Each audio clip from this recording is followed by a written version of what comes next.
ya Pero si que no esperamos al Facebook, soy acá especialista en hablar sin arran- contenido. arranquemos y vemos si después podemos hacer, si no lo subimos a Facebook directamente. Bueno, como quieran, yo lo único que les iba a decir con relación a lo que dijo Mati recién fue que en principio no hay un material así como estamos haciendo tutorías, no es que vamos a darles una bibliografía, pero lo que necesiten, o lo buscan en conciencia digital, o si de pronto hay justo algo en particular que no estén encontrando, nos escriben a los chicos y lo buscamos o lo subimos, o bueno, si es algo por ahí muy particular, vemos la manera de que le llegue solamente a quien lo necesite. Arranco, ¿te parece, Rodri? O digo Rodri porque no te Sí, veo, sí, sí, Mati. ya arrancá que vamos a ver cómo podemos hacer para transmitir en vivo. Bueno, genial. Bueno, ante todo, muchas gracias, Rodri, Mati y Centeno, por invitarme o por convocarme, por confiar, si se quiere, en esta posibilidad docente. Y bueno, y un saludo para todos y todas que están en esta difícil situación, por lo que contaba Mati, pero también me ha llegado por otros lados, de estar frente a una cursada sin un seguimiento cotidiano o sin materiales aportados, digamos, ordenadamente y con la claridad pedagógica que requiere una carrera universitaria, con lo cual, bueno, nada, los abrazo a la distancia y en lo personal me pongo a disposición de ustedes para lo que necesiten, siempre obviamente a través de Centeno, pero la verdad que me parece importante también como docentes de la universidad pública nosotros, independientemente de la situación de cada uno, por lo menos tratar de asumir este rol docente que nos convoca para tratar de hacer una educación pública, gratuita, pero también de excelencia, ¿no? Porque se dan como dos situaciones. Por un lado, eh, el abandono al que posiblemente mucha gente haya quedado expuesta, pero también, si se ve como por ahí es un falso optimismo, pero si le ponemos mucha energía, de pronto materias que eran bimestrales se hacen de 4 meses o cuatrimestrales de 6, y también si tenemos la posibilidad de tener un diálogo fluido con algún docente o con alguna persona que nos pueda acompañar en este proceso pedagógico, aparece de pronto la capacidad de tener o la posibilidad de tener más tiempo y quizás hasta más materiales. Con lo cual, si alguien quiere profundizar cualquier tema, cuente con nosotros para hacerlo. En particular, imagino que si hoy están acá es porque están empezando a cursar Derecho Administrativo, pero se pueden ir disparando otros temas dentro de lo que es el derecho público, que en una de esas también les puede servir de utilidad, cuenten con nosotros. No sé si tiene mucho sentido presentarme brevemente. Santiago Rubio es mi nombre, como dijo Mati hace un rato, y bueno, soy docente de la facultad hace bastante. En particular ahora estoy dando clases de derecho. Hoy la clase la vamos a hacer siguiendo los lineamientos de su, de su manual o de su tratado, pero en particular yo estoy dando clases del CPO actualmente. Bueno, estoy con mi, con mi hermoso curso de Derecho Procesal Administrativo, y bueno, colaboro también con otras materias que todavía no comenzaron porque son de otro bimestre. He dado un par de años elementos, que es la materia que hoy nos llama, en el Centro Universitario de Voto. Es el lugar que hoy de pronto a mucha gente le empezó a interesar y antes no le interesaba. Así que, bueno, voy a tratar de... A veces lo que sucede cuando nosotros estamos ahí ya profundizando mucho en las materias, ir al ABC se vuelve más difícil que cuando uno recién empieza a estudiar. Y lo último que les quiero decir, y no quiero pintar un panorama desolador, fue que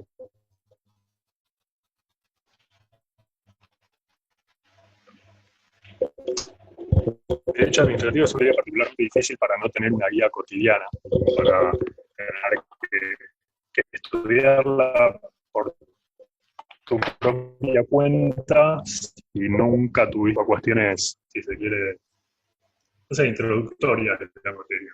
Porque es una materia o una rama del derecho, eso ahora lo vamos a ir viendo de a poco, pero que básicamente nos plantea un problema de entrada, que es el cambio de paradigma desde el cual nos posicionamos frente al derecho. Ustedes, si llegaron hasta acá, seguramente han cursado un montón de materias de lo que conocemos como derecho privado, pero en las materias de derecho público aparece, si se quiere, o a mi manera de verlo, un problema que se da con mucha frecuencia, que es que estudiamos materias con contenido de derecho público sin estar del todo consciente de que lo estamos haciendo, y eso provoca que cursemos muchas veces los mismos temas con distintos nombres, con distintos docentes, y se desarticula un poco el contenido. Veo unidad constitucional y de pronto llega a derecho administrativo y siente que por primera vez está hablando de derecho público y hay un montón de cosas nuevas que van apareciendo.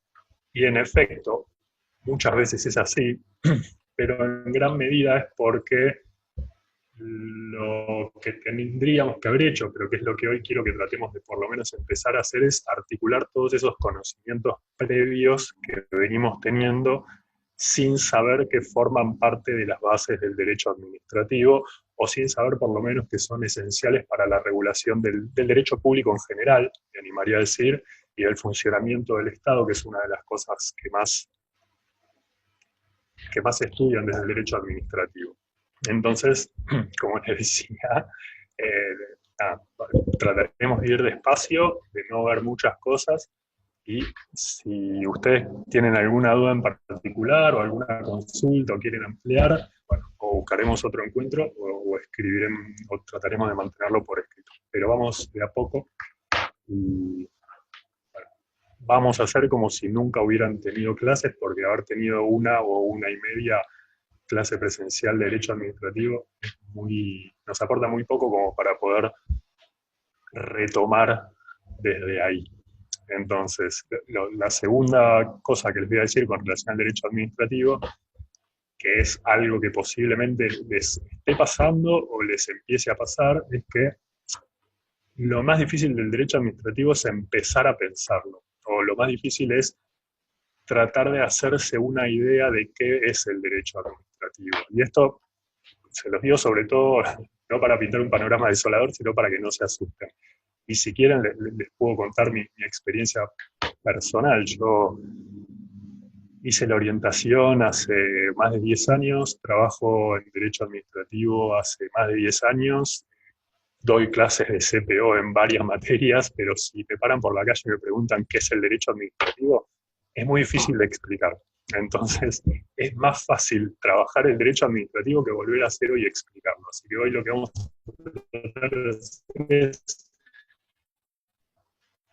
sentar así a algún que otro mojón o algún que otro pilar, o a leer los materiales, o a pensar las materias, o a dialogar sobre estos temas. Bien, entonces, bueno, no quiero dar una definición todavía, pero lo primero que nos preguntamos, antes de preguntarnos qué es el derecho administrativo, la pregunta que nos tendríamos que hacer es qué sentido tiene, o desde dónde arranca el derecho administrativo, o para qué, cuándo empieza a existir el derecho administrativo.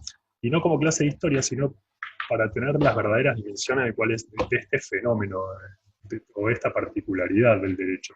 El derecho administrativo en particular es un derecho que nace de la mano de las revoluciones del siglo XVIII, que no solamente vinieron a poner en escena un montón de derechos que antes, no quiero entrar en la discusión de si existían o no existían, pero lo que más nos importa a nosotros es que esas revoluciones sentaron nuevas maneras o nuevos mecanismos de funcionamiento del Estado. Entonces, dentro de esos mecanismos de funcionamiento del Estado aparecieron un montón de institutos o de conceptos jurídicos, y eso necesariamente trajo aparejada una nueva manera de pensar el derecho, o por lo menos una nueva parte una nueva manera de tratativo arranca ahí, fines de 1700, como un derecho que viene, o que por lo menos en su génesis se plantea como un derecho que viene a estudiar las limitaciones del funcionamiento de uno de los poderes del Estado, que es el poder ejecutivo. Recuerden que hasta ese momento había un sistema monárquico y no estaba la división de poderes tal como ahora la conocemos, todos temas sobre los que vamos a hablar un poco más adelante. Entonces, cuando empieza a haber una división de poderes, cuando empieza a dividirse de alguna manera las funciones del Estado con nuevas personas, con nuevas cabezas de cada uno de esos poderes, aparece una rama jurídica que es la que va a estudiar todos estos temas. Y nace así, de esta manera, un derecho que va a pensar, o por lo menos va a poner en la lupa, el equilibrio entre el poder de este nuevo Estado y los derechos de las personas a las que podríamos empezar a llamar, pero ya poniendo términos de hoy, ciudadanos o administrados. Entonces, en ese, digamos, en ese lío y en esa cuestión aparece el derecho administrativo, que si uno lo piensa, es muy parecido al derecho constitucional en su génesis, en la medida en que, en definitiva, lo que viene a plantear el derecho administrativo es una manera de ver cómo está funcionando el Estado, tanto internamente como en relación con los ciudadanos. Y cuando hablamos de Estado en este momento, ya no hablamos únicamente del Poder Ejecutivo, sino que estamos hablando de el Estado ya entendido como una globalidad o entendido en el funcionamiento de sus tres poderes, ¿no? Entonces el derecho constitucional aparece como esa rama del derecho que va a estudiar cómo se dividen y cómo se organizan los tres poderes del Estado. ¿Por qué? Porque así es como los definen, o así es como los dividen las constituciones, y en particular, justamente para estudiar los mecanismos de funcionamiento de uno de esos tres poderes del Estado, que quizás sea el poder más preponderante en ese momento administrativo. Entonces, el derecho administrativo siempre va a ser un derecho que va a buscar un equilibrio, pero un equilibrio pensado en términos de sistema jurídico, no solamente de la balanza de la justicia, sino va a ser el derecho que va a buscar cómo se organizan y cómo se sistematiza el equilibrio entre los privilegios que va a tener el Estado y las prerrogativas que van a tener los ciudadanos o los administrados frente a esos privilegios estatales. Privilegios estatales que son, digamos, que se pueden justificar ontológicamente, más allá de después cómo eso va a bajar normativamente, privilegios estatales que son obvios, si se quiere, o que son necesarios en la medida en que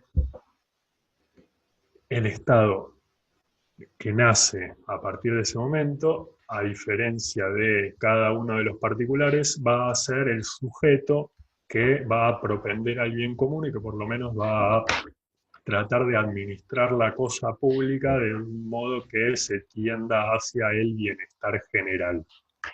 Entonces, así, entonces nosotros ya acá ya empezamos a diferenciar dos figuras que son, digamos, los sujetos particulares y el sujeto público estatal, y en esta interrelación va a estar jugando permanentemente el derecho administrativo. Uno se podría preguntar, ¿es el único derecho que está en esa intermediación? No, pero nosotros lo vamos a pensar y vamos a ver de qué manera se articula este derecho y qué particularidades tiene. Entonces, ya de movida, al tener dos sujetos distintos, conceptualmente tenemos que empezar a pensar que va a haber, o por lo menos es lógico que empiece a haber, si se quiere, dos sistemas de derecho, el derecho público y el derecho privado, no pensado estrictamente como el derecho del Estado y el derecho de los particulares, pero sí el derecho privado va a ser el derecho que va a regular las situaciones entre los particulares y el derecho público va a ser el que regula el funcionamiento del Estado, pero también de las relaciones entre ese Estado y los particulares, que de hecho esto lo tiro como para que les esté dando vueltas en la cabeza, por eso el derecho penal es derecho público, porque en definitiva el derecho penal es el derecho que viene a resguardar, o por lo menos a estudiar el mecanismo que tiene el Estado para castigar presuntos delitos. Entonces es Estado y particular. Por el contrario, si uno lo piensa el derecho comercial o el derecho civil, en la medida en que solamente intervienen sujetos privados, pertenecen al derecho privado y tienen una particularidad no menor, que es un derecho pensado desde el interés de las partes, y eso va a tener un montón de consecuencias, como por ejemplo la libertad de las formas en los contratos, el principio de la autonomía de la voluntad, etcétera, etcétera, etcétera. Pero nosotros, volviendo a que lo que nos importa en definitiva es el funcionamiento del Estado, vamos a tener que pararnos necesariamente dentro de lo que es el derecho público, y dentro de lo que, dentro de lo que es el derecho público, muchas de estas notas distintivas de la autonomía de la voluntad no van a aparecer. ¿Por qué? Por dos motivos, si se quiere, o por lo menos podemos trazar dos caminos para explicarlo. Por un lado, por el simple hecho de que, en definitiva, el Estado como tal no tiene una autonomía de voluntad, sino que, en definitiva, el Estado como tal responde al mandato de los ciudadanos, que en ese momento podríamos decir que lo crean, pero que actualmente podríamos decirle que desde, no sé, votan sus autoridades para que defiendan determinados intereses. Y por el otro lado, lo que vamos a decir es que, y además, el Estado no puede perseguir su beneficio individual, como muy posiblemente lo persigan muchos sujetos privados, sino que lo que va a hacer el Estado es buscar el bienestar de todos los individuos. Entonces ya tenemos como dos notas distintivas. Una, que hay como una suerte de representación en cabeza del Estado de los intereses de los ciudadanos, que eso significa que los ciudadanos son los que lo van a poner en ese lugar, y que una vez que el Estado está puesto en ese lugar, es de todas las personas. Entonces, en este esquema es que se habla, o que por lo menos cuando uno se aproxima al derecho administrativo, porque si queremos después profundizar un montón, se abren un montón de discusiones que hoy no vienen al caso, pero cuando nos paramos frente al derecho administrativo ya empezamos a hablar de que hay dos subsistemas jurídicos: el del derecho privado y el del derecho público. Y dentro de lo que es el derecho público vamos a encontrar al derecho administrativo, y una frase que se suele usar mucho y que la van a ver y que muchos profesores la usan es que el derecho público y el derecho administrativo tiene un régimen exorbitante en la medida en la que sale de la órbita de la autonomía de la voluntad, sale de la órbita de ese interés individual que persiguen los particulares y se coloca en otro lugar, digamos, una órbita distinta, ¿no? Ni mejor, ni peor, ni más grande, ni más chica, sino que hay una órbita distinta que es el universo en el cual va a funcionar el derecho administrativo. Entonces, ya nos paramos de un lugar muy distinto, y quizás esta sea quizás esto sea lo más difícil cuando uno se aproxima al derecho administrativo, de empezar a entender. ¿Y por qué? Y acá hago un corte y vuelvo un poco para atrás y retomo lo que dije antes. Porque yo les digo esto y ustedes van a decir, bueno, pero entonces es un derecho distinto. Bueno, entonces es difícil porque por primera vez me paro frente a este derecho, pero si ustedes empiezan a recopilar un poco de información, a procesar un poco cosas que ya han visto, mucho del derecho público o mucho de los límites hacia el Estado o las exigencias hacia el Estado o las maneras en las que se organiza el Estado, lo vieron en teoría del Estado, porque vieron cómo los distintos sistemas de Estado, cómo se han organizado, las exigencias hacia el derecho, hacia que le pueda hacer al Estado, lo han visto en derechos humanos. Si uno empieza o retoma esta idea de división de poderes, la han visto en derecho constitucional. Entonces, la idea es que hoy, digamos, tratemos de llevar todo ese bloque de conocimientos que ya ustedes han atravesado y aplicarla específicamente a esta nueva rama del derecho que, si lo hacemos desde esta óptica, van a ver que no es tan nueva. Entonces, así aparece el derecho administrativo.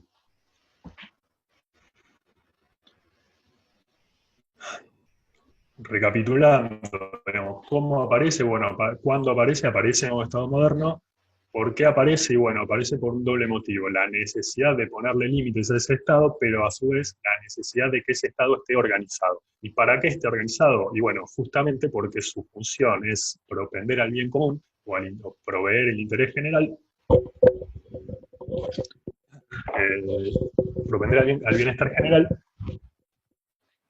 No, pero justo me hicieron un comentario porque veo que no se escucha muy bien, así que agarro el micrófono y vuelvo. Si más de una persona no escucha bien, retomo lo que venía diciendo. Y contestando esa pregunta, esto se está subiendo al Facebook de la Centeno, con lo cual, esperando que quede bien grabado, va a estar ahí entero.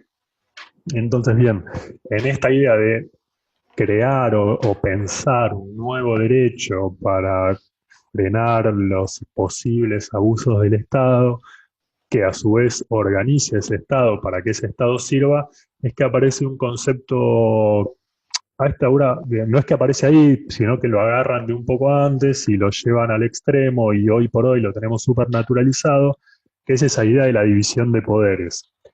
La idea de la división de poderes que traída un poco más acá y en el marco de lo que es el derecho público, o en el marco de lo que son las facultades de derecho hoy en día, ya pasa a ser más un estudio de la división de las funciones del Estado y no exclusivamente de los poderes del Estado. Y esto ahora lo vamos a ver un poco más adelante, pero porque los poderes son tres, son clarísimamente tres, son indistinguiblemente tres, pero cuando nosotros veamos las funciones del Estado, lo más probable es que las asimilemos cada una de ellas con uno de esos tres poderes, pero si empezamos a desmenuzarlo un poco nos vamos a dar cuenta de que con esa división tan tajante nos quedamos muy cortitos.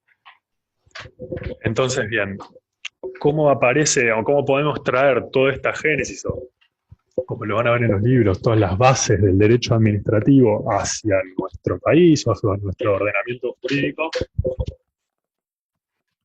Y bueno, la manera más fácil de verlo, la manera más fácil de empezar a pensarlo, antes de meternos en todas las normas de rango legal que organizan la cuestión, podemos ir a la Constitución de 1853 y pensar desde ahí esto que les vengo diciendo acerca de que, bueno, hay un montón de derechos, el Estado tiene que garantizar, en la medida de lo posible, todos. A su vez, cuando se activan mecanismos, cuando esos derechos no son garantizados, pero en particular la Constitución nos va a hacer esta división de poderes y cada uno de esos poderes va a tener determinadas funciones. ¿Qué quiere decir esto? Ustedes van a ver que la Constitución tiene varias partes, pero una de esas partes va a decir que se crea un Congreso, otra va a decir que se crea un Poder Ejecutivo y otra va a decir que se crea un Poder Judicial.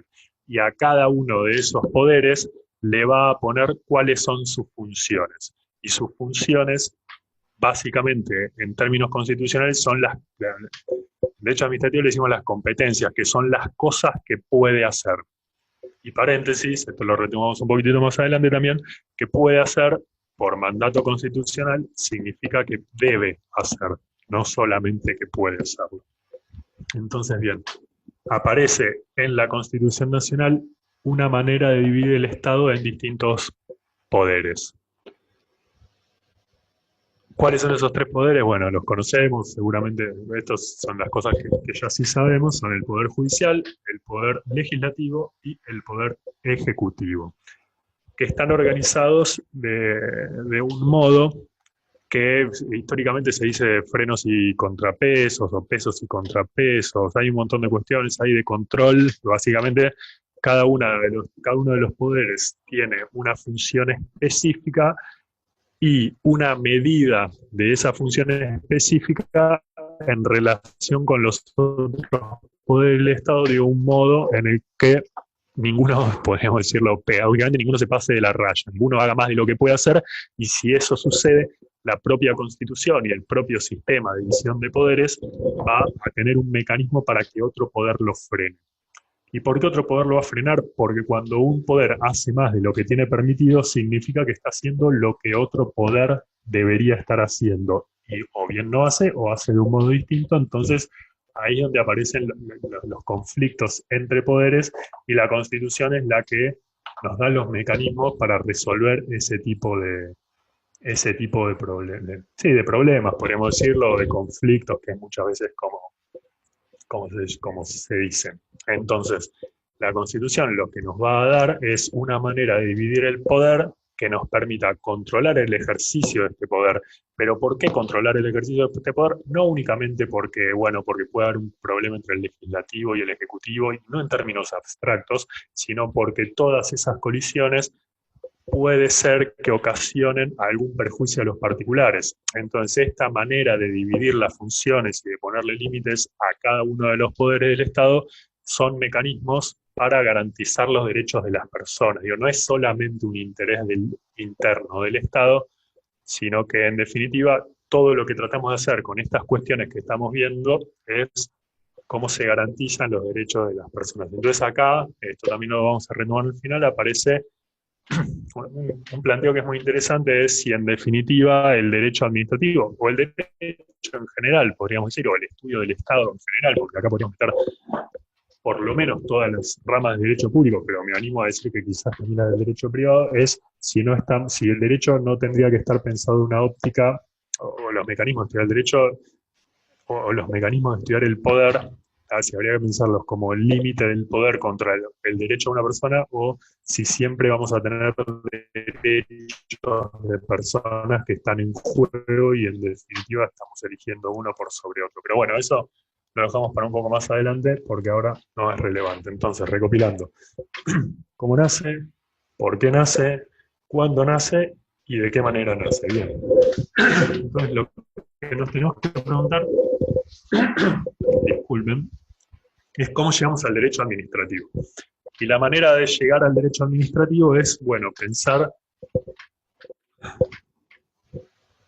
dentro de todos estos sistemas jurídicos que vamos a estudiar para verificar de qué manera funciona el Estado, cuál en particular es la relevante para estudiar la manera en la que el Estado administra todo eso que recauda para garantizar ese bienestar común, ¿no? Básicamente, si queremos resumir a grandes rasgos el estudio del derecho administrativo, va a estar dado para ese lado. Bien. Entonces, perdón, pero las preguntas las voy a contestar al final porque quiero hacer toda esta introducción. Entonces, ¿cuáles son estos tres poderes del Estado? Poder ejecutivo, poder legislativo, poder judicial. Ahora, la pregunta es, ¿cuáles son las funciones del Estado? ¿Por qué? Porque cada uno de estos poderes va a ejercer una función preponderantemente, pero también puede ser que ejerza las otras funciones que tiene asignada, las funciones que tienen asignados los otros poderes del Estado. Entonces, ¿cuál es el Poder Ejecutivo? El Poder Ejecutivo es el que ejecuta el presupuesto. ¿Qué hace el Poder Legislativo? El Poder Legislativo sanciona leyes. ¿Y qué hace el Poder Judicial? Judicializa o tramita causas judiciales o resuelve controversias entre particulares. Entonces, ¿eso significa que cada uno de estos poderes solamente hace cada una de esas funciones? No, no necesariamente. Entonces, cuando nosotros queremos estudiar el derecho administrativo, no nos podemos quedar únicamente con lo que hace el Poder Ejecutivo, porque es muy probable que en el funcionamiento cotidiano de los otros poderes del Estado también haya ejercicio de alguna función administrativa.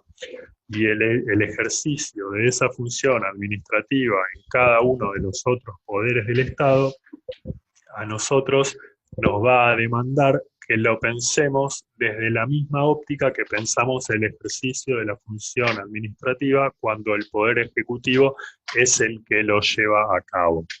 Entonces, de acá que aparecen como muchas maneras de dividir las funciones del Estado, ¿no? Y están las de subjetivo, porque cada función es la que ejerce su propio poder. Después está la que es material, que básicamente apunta a la idea de que no hay que pensar qué poder ejerce una función, sino cuál es el contenido de esa función para verificar si es una función legislativa, si es una función ejecutiva o si es una función judicial.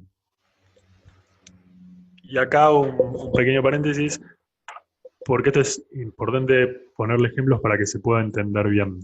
Nosotros hablamos de que el Poder Judicial es el que judicializa, el que resuelve causas, pero para su funcionamiento interno, el Poder Judicial, como bloque, como institución, tiene que llevar a cabo un montón de cuestiones necesarias para su funcionamiento. Por ejemplo, habrán escuchado seguramente, o habrán visto, habrán estudiado, que la Corte Suprema de Justicia de la Nación emite acordadas, y dentro de esas acordadas muchas veces reglamenta cuestiones propias de los trámites judiciales. Por ponerles ejemplos, seguramente en Constitucional habrán estudiado las acordadas que regulan los procesos colectivos, seguramente habrán visto o le habrán escuchado hablar de la Acordada 4 de 2007, que es una que pone requisitos para presentar el escrito del recurso extraordinario. Y en paralelo también habrán o sabrán que más allá de los concursos para designar jueces, después los tribunales van designando su personal. Entonces, tanto la posibilidad de emitir reglamentos, que parecería ser una función más tirando a legislativa, o la de designar al personal, que ya sí podría ser una función más tirando a ejecutiva o administrativa, son funciones que a veces ejerce el Poder Judicial. Entonces, esto es lo que hace que muchas veces hablemos de que hay que los poderes tienen sus funciones propias y sus funciones impropias, que en realidad no son las que monopólicamente, no es una palabra adecuada en realidad, ¿no? Las que preponderantemente ejercen, sino que son las otras. Y lo mismo el Congreso, ¿no? Nosotros decíamos, bueno, el Poder Judicial es el que resuelve conflictos entre particulares, como un carácter de tercero, imparcial, etcétera. Y el Poder Ejecutivo, el Poder Legislativo es el poder que emite normas abstractas, generales, de aplicación obligatoria. Entonces, eso nos haría pensar que el Poder Legislativo lo único que hace es emitir leyes. Pero, de nuevo, lo mismo, el Poder Legislativo, el Congreso de la Nación, tiene constitucionalmente asignadas otras funciones que le permiten funcionar podríamos decir que tiene funciones constitucionalmente asignadas para poder funcionar y además tiene funciones constitucionalmente asignadas que no coinciden con esto, o por lo menos no participan de esta definición de emitir normas de carácter general, etcétera, etcétera, etcétera. Y de nuevo, digamos, el Congreso tiene una parte ejecutiva y tiene que, no sé, desde comprar las lamparitas para que se pueda ver adentro del Palacio del Congreso, y además tiene constitucionalmente asignada la facultad de llevar adelante los juicios políticos. Entonces, tanto la compra de cuestiones necesarias para el funcionamiento son administrativas, como los juicios políticos, si se quiere, son funciones jurisdiccionales. No le pongamos judiciales para no superponernos con el Poder Judicial, pero sí es esta función acusatoria que, si uno lo pensara desde el esquema clásico o lineal de la división de poderes, no es propia de un poder que no sea el Poder Judicial. Entonces, bien, ¿qué va a pasar con el Ejecutivo? Y bueno, y el Ejecutivo entonces va a ser el poder, como hablábamos hace un rato, que administra la cosa pública o que ejecuta el contenido de las leyes. Y esa es la definición clásica, o por lo menos es la mirada clásica que podemos tener para el derecho administrativo, pero vamos a ver también que en su funcionamiento cotidiano va a tener algunas funciones constitucionalmente asignadas, otras legalmente asignadas, como, por ejemplo, la posibilidad de emitir los decretos reglamentarios, que es una manera de complementar el alcance de las normas. A veces están los decretos delegados, esto no va a ser tema de hoy, pero excepcionalmente también puede dictar decretos de necesidad y urgencia. Y vaya si es un tema de actualidad, y nadie duda acerca de que el Poder Ejecutivo es el que lo dicta, pero que su contenido, si vamos a la parte material de la decisión, tiene contenido legislativo, en la medida en que la materia que regula es materia que debería haber sido decidida por el Congreso. Y por último, esto como para terminar de desarrollar esta idea, y también vamos a encontrar, y en particular es muy fácil de verlo en los entes reguladores, que va a haber determinados organismos o determinados entes públicos estatales que van a emitir decisiones de contenido jurisdiccional. Por ejemplo, cuando el sanciona a una prestadora de energía por algún incumplimiento contractual. No, esa posibilidad de aplicar una sanción, así como el juicio político, parecería más bien tener algún tipo de contenido jurisdiccional, pero eso no quita que sea el Poder Ejecutivo, a través de un ente regulador, el que tenga la competencia para poder emitir ese tipo de decisión, ¿no? Podríamos llamarlo acto administrativo si nos adelantamos un montón en el programa. Entonces, bien, bueno, ¿qué va a ser el derecho administrativo? ¿O por dónde camina el derecho administrativo? Bueno, el derecho administrativo va a ser el derecho que nos va a permitir estudiar todo el ejercicio de la función administrativa. Pero el ejercicio de la función administrativa va a tener un montón de componentes, porque el ejercicio de la función administrativa va a ser tanto el estudio de los trámites necesarios, procedimientos, le decimos, para llegar a esos actos administrativos o a esas decisiones emitidas por el Poder Ejecutivo, o bien esas decisiones emitidas por algún poder del Estado en ejercicio de la función administrativa, pero también el derecho administrativo va a venir a estudiar de qué manera se organiza internamente el Estado para poder llevar a cabo todas sus funciones administrativas. Volvemos, ¿cómo se podría definir la función administrativa? Ahora nos metemos, ahora vamos a dar al final un par de definiciones. Muchas veces uno cuando está frente a una clase lo que más quiere son definiciones para poder anotarlas, por si después en el examen se la preguntan. Yo lo que dije al principio de la clase fue que el derecho administrativo es mucho más fácil ejercerlo que explicarlo. Entonces, muchas veces, si uno da una definición de entrada, vamos a quedar parados en la nada, porque yo te puedo decir, primero que no hay una definición, me animo a decir, válida de lo que es la función administrativa. Si querés, podemos ir viendo las que están en los libros y en todo caso usarlas y conversarlas un poco, pero es difícil entender o es difícil dar un concepto de derecho de función administrativa que uno pueda, que dé como, dé por cerrada la discusión. Bien, terminando porque yo acá me anoté un par y las vamos a ver, pero bueno, no quiero anticiparme. Entonces, habíamos visto que el derecho constitucional es el derecho que viene a estudiar además de todos esos derechos y garantías, viene a estudiar la relación entre los poderes del Estado, y el derecho administrativo es el que va a estudiar en particular a uno de esos poderes del Estado, cómo se organiza internamente, pero también cómo los otros dos poderes del Estado se organizan y ejercen sus funciones materialmente administrativas. ¿Vamos bien hasta acá? Pregunto porque pues, esto es como el primer bloque de la materia y no sé, si seguimos, pero...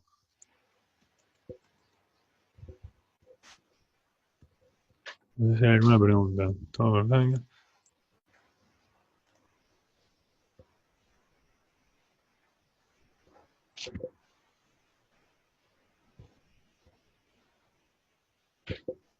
Bueno, bien, seguimos entonces.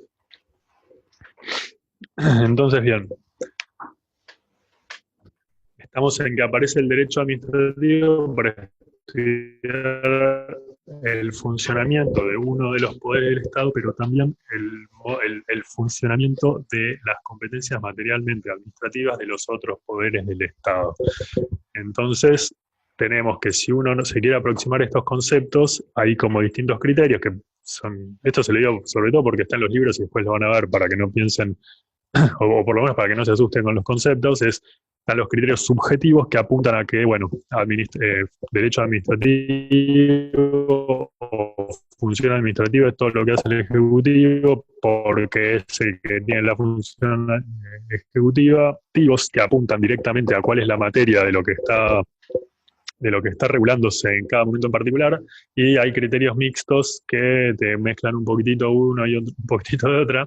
Y esto, a mí Balbín me parece, cuando hablo de Balbín, hablo del manual de Balbín, o en el tratado también está más o menos la misma idea, es cuál es el más correcto, cuál es el mejor, y él no lo dice así, yo lo entiendo que lo dice así, me parece muy interesante la manera de verlo, es el que a vos más te sirva para entenderlo. ¿Por qué? Porque en definitiva no tenemos que pensar tanto cuál es la función o qué bloque jurídico le aplico, o qué sistema de derecho le aplico, si es constitucional, si es administrativo, si es judicial, si es legislativo, sino pensar, en todo caso, frente a una situación concreta, si los derechos están siendo adecuadamente tutelados en esa situación, y de ahí vemos cómo lo resolvemos. Ahora, si el criterio para acercarnos a lo justo o a lo injusto es subjetivo, objetivo, mixto, material, lo que sea, y bueno, no sé, lo que a vos más fácil te permita entender las cosas es el que tenés que elegir y llegar. Subjetivo según el contenido del acto administrativo, no. sería al revés, digamos. Subjetivo es según el sujeto que emitió esa decisión. Si el sujeto que emite, si el legislativo dice algo, es ley, o es función legislativa en realidad, no es ley. Y bueno, y a veces sí, a veces no, y a veces lo que dice el legislativo es función administrativa, y a veces lo que dice el legislativo es función jurisdiccional. No, no pongamos judicial porque ahí ya sí se nos mete con otro poder. Y ahí ya se empieza a mezclar un poco la cuestión. Entonces, siguiendo lo que dice el libro, me parece también interesante para entenderlo, bueno, cada poder, en definitiva, conserva el núcleo esencial de sus funciones y a veces, y excepcionalmente, puede avanzar sobre las competencias de los otros. Pero bien, hace un ratito habíamos dicho que cuando un poder invadía la esfera de otro poder, se activaban mecanismos o la propia Constitución nos daba los mecanismos para que esto no sucediera, y ahí es donde aparece toda la idea de conflictos de poderes. Sí, estoy viendo ahí cosas que me dicen por privado, y sí, también criterios residuales, que básicamente sería todo lo que hace uno, pero que no es tal cosa. Hay como un montón de cosas para verlo, a veces sí, qué sé yo, a eso también es horrible lo que voy a decir, pero hay cátedras que se abrazan a una definición. En todo caso, vean quién es su profesor o su profesora, a qué teoría adscribe, y estudien eso, y si hace falta memoricen la definición que les parece correcta. A mí me parece que, sobre todo en una clase como la de hoy, que es de amplio espectro y como para entender o para aproximarnos al derecho administrativo, tratemos de ser lo más prácticos y dar los contenidos más útiles posibles. Pues bien, entonces, ¿qué es lo que pasa cuando un poder avanza sobre otro poder? Y ahí aparecen, si se quiere, los problemas o los mecanismos. Lo que pasa es que ahí es donde tenés que la propia Constitución es la que te dice no solamente cuál es la función de cada uno de los estados, sino de qué manera se asegura que si uno se pasa, vuelva a su cauce, o vuelva al lugar, o vuelva a la esfera de la cual no tendría que haber salido. Entonces, y acá doy un paso más, cuando yo les digo que cada poder tiene su función, pero además puede hacer las otras, uno puede pensar, bueno, pero entonces cada poder puede hacer lo que quiere. Por lo menos cada poder puede definir qué es lo que hace. Y ahí es donde nos aparece un concepto que es clave para el derecho público y en particular para el derecho administrativo, que es el concepto del principio de legalidad, o el concepto de la legalidad. Legalidad, en este momento, entendida como que toda actuación estatal tiene que adecuarse a las normas vigentes. Podemos decir normas válidas y vigentes, pero las normas, si están vigentes, se presumen válidas. Entonces, lo que vamos a tener dentro del derecho público es que siempre, para que un poder funcione, y para que funcione significa que ejerza alguna de estas funciones, para que el poder funcione, tiene que adecuar su actuación al marco jurídico vigente. Esto se conoce como principio de legalidad y, como les decía hace un rato largo, abarca la idea o lleva a la idea de que los poderes pueden hacer lo que tienen normativamente asignado, que esto es su competencia, y no solamente pueden, sino que deben hacerlo. A veces, digamos, esto se conoce como legalidad, esto es solamente una pequeña apreciación y como para que ustedes no se confundan, legalidad no significa que está en la ley, sino que está en una norma jurídica vigente, porque hay funciones. A veces adecuarse al principio de legalidad importa no ajustarse al texto de una ley, sino al texto de la Constitución o de un tratado. Y a veces no hay una ley que diga específicamente qué es lo que tiene que hacer y hay que ajustarse a algún decreto o a alguna, no sé, ordenanza. El derecho administrativo pues baja un montón hasta los municipios. Es como que hace todo ese pasaje, entonces se le dice legalidad, pero no es que hay que pensar únicamente en el texto de jerarquía legal, sino que en el texto normativo vigente o el ordenamiento jurídico. Por eso a veces se le dice juridicidad en lugar de legalidad, pero esto es como, en general en los programas figura como legalidad, y por eso es que, y a veces está bien la palabra, pero es como para verlo. Entonces, ¿de dónde nace el principio de legalidad? Y bueno, acá ya también, de nuevo, podemos volver a una cosa que hablábamos al principio. Nace de que, a diferencia de la libertad individual, el Estado, como sujeto público, tiene que ajustarse a, o en realidad no tiene autonomía individual, no puede decidir por sí mismo qué es lo que hace, sino que tiene que adecuarse a las normas que le digan qué hacer, porque partimos de la idea de que esas fueron las normas que la sociedad, a través de sus representantes, creó para administrar la cosa pública. Entonces, de nuevo, ¿de dónde va a surgir la legalidad? Y bueno, va a surgir en primer lugar del texto constitucional y después de cada una de las normas que haya sancionado el Congreso como representante de todos los ciudadanos y de todas las ciudadanas y como el que decide en definitiva de qué manera se van a trazar los grandes lineamientos de cómo se ordenan los derechos en Argentina. Entonces, bien, legalidad va por ahí. También un pequeño paréntesis, otra cosa que se suele anudar al principio de legalidad es el principio de reserva de ley, que básicamente habla de que en definitiva el poder, esto igual acá así por ahí los autores tienen más diferencias, por eso de nuevo consulten a qué autor sigue su cátedra, pero básicamente el principio de reserva de ley habla de que el poder de regulación del núcleo de los derechos es el Congreso. Solamente puede hacerlo. Entonces el Ejecutivo no debería, en sentido estricto, regular el núcleo de derechos ni avasallar las competencias que tiene el Congreso para regularlos, aun cuando el Congreso no haya legislado sobre determinada situación. Entonces, el principio para la regulación del núcleo de derechos sería, desde el principio de reserva de ley, que solo el Congreso puede hacerlo. Si uno quiere ser un poco más elástico, bueno, en definitiva acá habría que ver qué sucede si el Congreso no hizo nada, qué sucedería. Bueno, obviamente en decreto ya ahí se podrían regular derechos a través de la decisión del Ejecutivo, pero básicamente va por ese lado. Entonces, ¿por qué es tan importante el principio de legalidad para el derecho administrativo? Bueno, justamente como el Poder Ejecutivo, digamos, y acá ya sigamos en términos de poder, pero como el Poder Ejecutivo va a ser el que administre la cosa pública, esa administración de la cosa pública la va a tener que hacer de conformidad con lo que las leyes sancionadas por el Congreso le digan qué es lo que tiene que hacer y qué es lo que no puede hacer. De hecho, si uno lo piensa, hasta en términos, digamos, como para que se entienda fácilmente, el que administra el presupuesto es el Ejecutivo. Ahora bien, todos los años el Congreso sanciona, o por lo menos debería sancionar una ley de presupuesto. Entonces, ven que en definitiva, digamos, y esa ley de presupuesto debería contener cada gasto, no cada gasto específico, pero sí las directrices bastante pormenorizadas de cómo se va a gastar eso que se ha recaudado. Y de nuevo, ¿cómo se recauda? Se recauda por impuestos. ¿Quién decide los impuestos? Privativamente el Congreso. De hecho, es uno de los temas que también están hoy por hoy en la agenda pública, ¿no? Bueno, ¿qué pasa si necesitamos nuevos impuestos?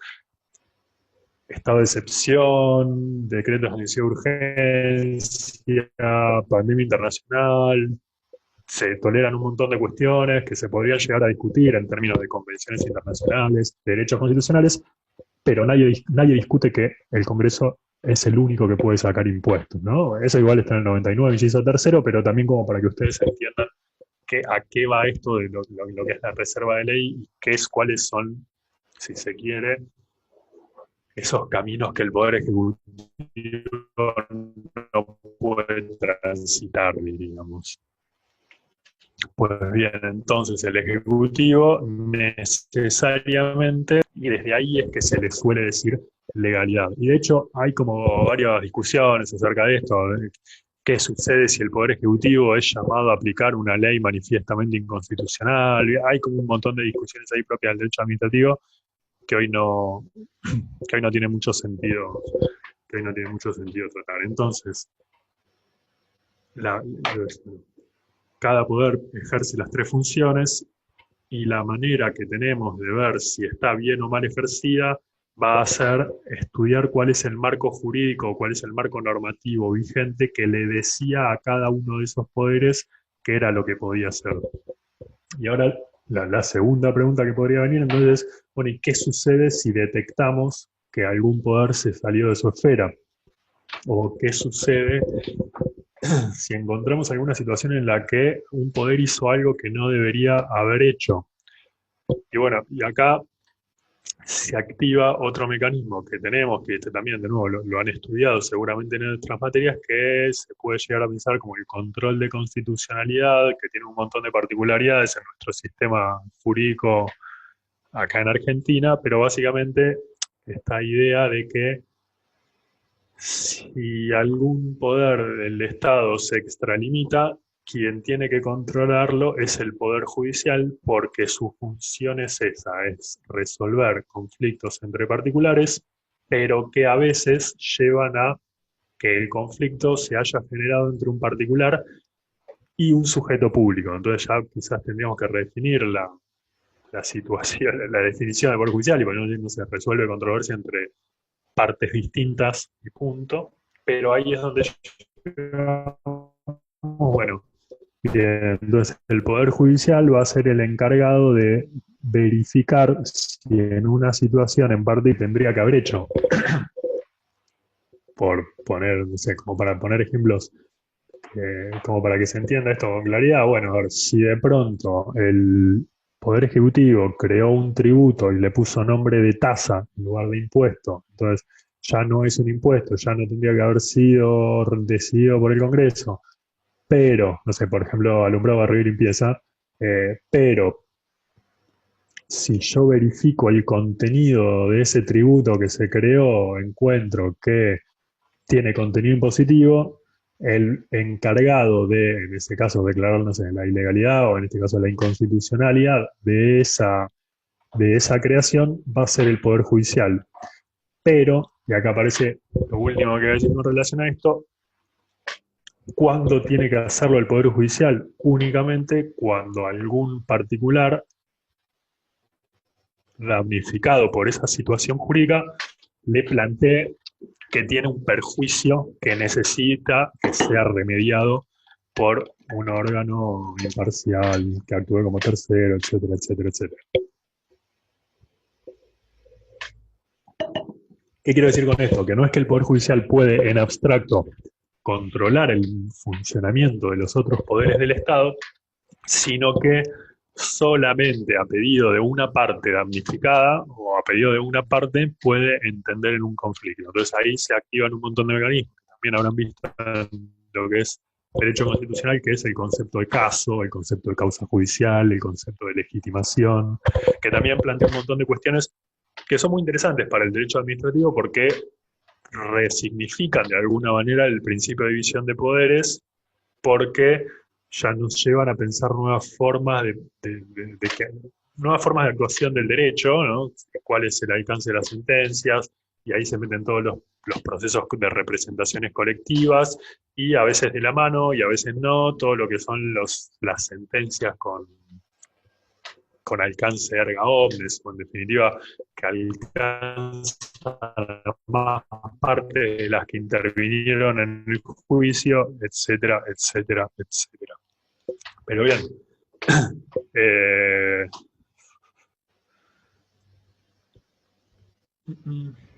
estoy mirando algunas anotaciones que hice como para ver qué tiene sentido ver y qué no tiene sentido ver. A este punto, de nuevo, es difícil dar una función administrativa, una definición de la función administrativa, pero si quieren les puedo leer o les puedo decir de corrido alguna, como si fuera mía, a ver si les sirve algo más. Y la función administrativa sería el conjunto de actividades que satisfacen de modo directo, concreto y particular los intereses colectivos y, a su vez, las otras actividades que no estén comprendidas en los conceptos objetivos de funciones legislativas y judiciales. Otra definición podría ser, son las aplicaciones del ordenamiento jurídico mediante actos de alcance singular o individual en situaciones no contenciosas. Pero de nuevo, si yo les digo esto, es difícil de entender, pero porque realmente es difícil dar una definición. Esto por ahí les digo, parece medio disparatado, quizás lo sea, pero es como que era administrativa, pero cuando la ves te das cuenta. No sé si es válido decirlo en una clase introductoria al derecho administrativo, por ahí suena medio tramposo, pero básicamente, digamos, cuando se habla de esto, las actividades que satisfacen de modo directo, concreto y particular los intereses de los ciudadanos, y ahí, como alguien había dicho hace un ratito, hay un concepto residual que es toda esa actuación estatal que no es ni legislativa ni judicial. Y bueno, son como maneras de aproximarnos a la idea de la función administrativa. Si se quiere, uno podría decir, bueno, es lo que hace el Poder Ejecutivo. Lo que pasa es que el Poder Ejecutivo, si uno se atiene al texto literal de la Constitución, es solamente el presidente de la nación, pero del Ejecutivo depende toda la administración pública. Entonces ahí ya empieza a haber como un montón de figuras y un montón de cosas que se van sumando al estudio de la función administrativa y van complejizando un poco más la cuestión. Entonces, recapitulando y ya como para ir cerrando,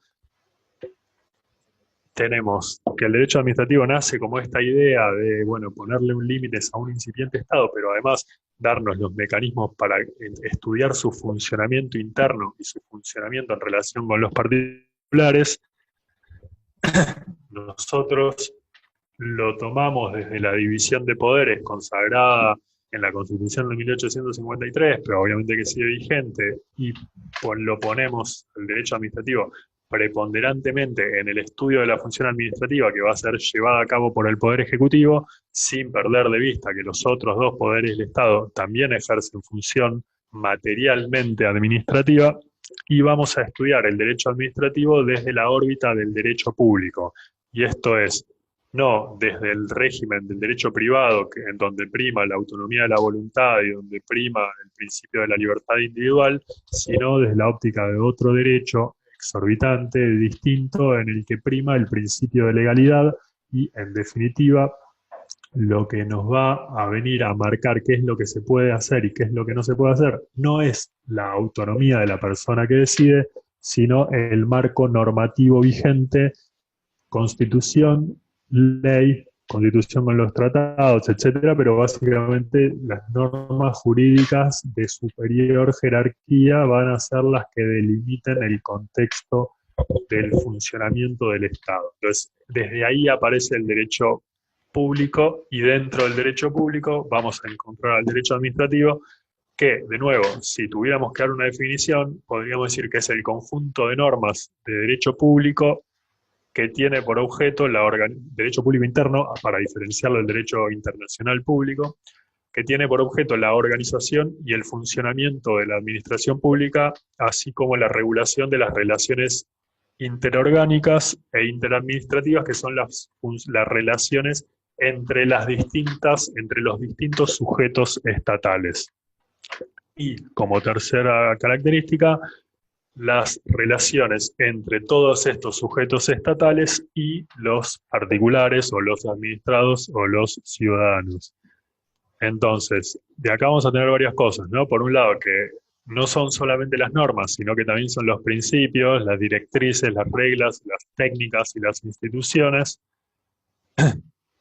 Por otra parte, es que hay el estudio, el objeto de estudio del derecho administrativo son esas funciones administrativas del Estado, y no perder de vista que siempre va a ser, o siempre por lo menos el derecho administrativo va a estar mirando dos lugares: su propia organización interna, lo que va a incluir la relación entre sus componentes, y la relación entre cada uno de esos componentes y los sujetos privados que no pertenecen a la esfera estatal. Entonces, ya con esto podemos ir cerrando. El derecho administrativo es el subsistema jurídico que regula la resolución de conflictos entre derechos con intervención del Poder Ejecutivo. Esto de como al Estado limitando a los ciudadanos, sino que pensamos que en la sociedad hay un montón de derechos en juego y el Estado interviene para poder garantizar, decir cada uno de esos derechos. A veces suena demasiado porque justamente muchas veces reconocer un derecho choca con otro reconocimiento de derecho, pero sí el derecho administrativo tiene que ser ese derecho que reconozca prerrogativas al Estado para aplicar todo su régimen exorbitante, recomponiendo las desigualdades que existen entre los titulares de los derechos o entre los ciudadanos y ciudadanas. Creo que con eso tenemos un pantallazo de lo que es el derecho administrativo. Como les decía al principio, es difícil empezar a pensarlo. Ahora somos pocos, si quieren se podrían habilitar los micrófonos. No sé si alguien quiere decir algo. Están haciendo preguntas. ¿Qué es la administración pública? ¿Qué es el poder de policía? Hay una cosa que tiene el derecho administrativo que yo no tuve que tener mucho cuidado con las palabras que fui eligiendo, porque en derecho administrativo hay muchísimas palabras que están súper cargadas de contenido y a veces cada una de esas palabras es una, no sé, una materia de 2 o 4 puntos y llevaría mucho tiempo explicarlas, ¿no? El poder de policía a veces se define como el poder de regulación que tiene el Estado sobre cuestiones de salubridad y sobre determinadas cuestiones específicas. A veces se lo lleva un poco más y es el poder de intervención que tiene el Estado para regular determinados servicios. También otra pregunta es ¿qué es la administración pública? Para decirte qué es la administración pública, si te quisiera contestar bien tendría que darte toda una clase de organización administrativa, pero básicamente como para que se entienda, yo les decía, esto se puede pensar en forma de triángulo y es como el poder ejecutivo es unipersonal, pero abajo suyo se va abriendo en forma de pirámide un montón de...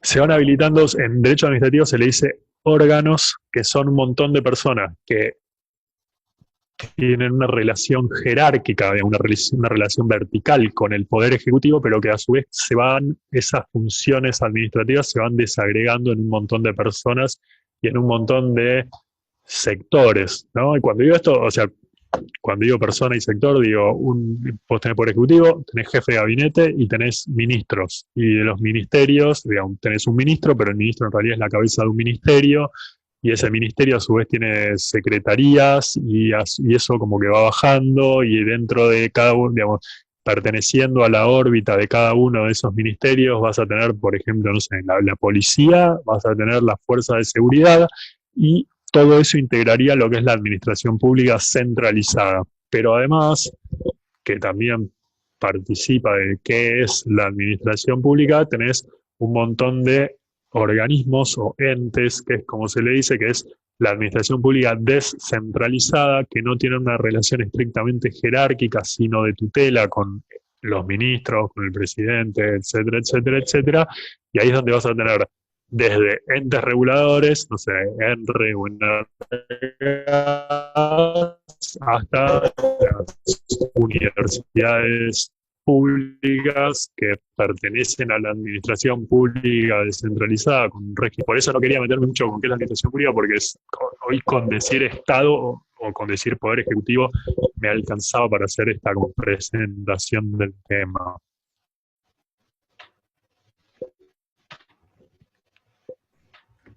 ¿Alguna pregunta que alguien quiera hacer? Se pueden deshabilitar los micrófonos.